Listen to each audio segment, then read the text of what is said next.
በዮሐንስ ወንጌል ላይ ምዕራፍ 3 ላይ ያለው ስፍራ እንደዚህ ይላል። እዚህ ታሪክ ላይ ጌታ ኢየሱስና አንድ የተማረ ምሁር የተባለው ኒቆዲሞስ የሚባል ሰውዬና ጌታ ያደረጉትን ሪሌሽንሺፕ ነው የማካፍላቸው። ከፈሪሳውያኑ ወገን የአይሁድ አለቃ የሆነ ኒቆዲሞስ የሚባል አንድ ሰው ነበር። እርሱም በሌሊት ወደ ኢየሱስ መጥቶ መምህር ሆይ እግዚአብሔር ከእርሱ ጋር ከሆነ በቀር አንተ የምታደርጋቸውን እነዚህን ሁሉ ምልክቶች ሊያደርግ የሚችል የለምና መምህር ሆይ መምህር ነህ፣ ከእግዚአብሔርም ዘንድ እንደመጣ እናውቃለን አለው። ኢየሱስም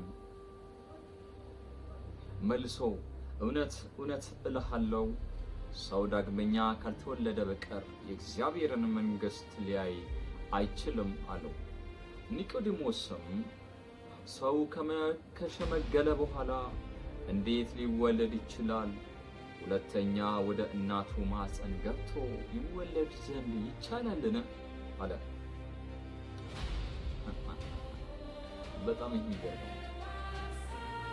ሁለተኛ ወደ እናቱ ማኅፀን ገብቶ ይወለድ ዘንድ ይቻላልን? አለው።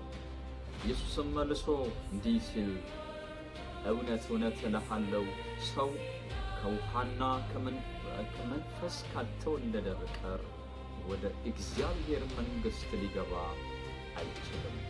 ከሥጋ የተወለደ ሥጋ ነው፣ ከመንፈስ የተወለደ መንፈስ ነው። ዳግም ልትወለዱ ያስፈልጋችኋል ስላሉ አትደነቅ። ነፍስ ወደሚወደው ንፋስ ወደሚወደው ይነፍሳል፣ ድምፁም ትሰማለህ፣ ነገር ግን ከወዴት እንደመጣ ወዴትም እንዲሄድ አታውቅም። መንፈስ የተወለደ ሁሉ እንዲሁ ነው። ኒቆዲሞስ መልሶ ይህ እንዴት ሊሆን ይችላል? አለው።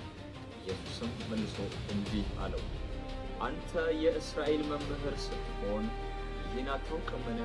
እውነት እውነት እልሃለሁ የምናውቀውን እንናገራለን፣ ያየነውንም እንመሰክራለን፣ ምስክርነታችንን አትቀበሉም።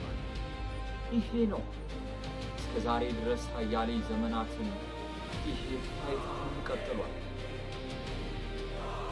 ምናልባት አንዳንድ ሰዎች ትልቅ የእምነት አባት መሪ ስለሆኑ ይረዳሉ ማለት አይደለም፣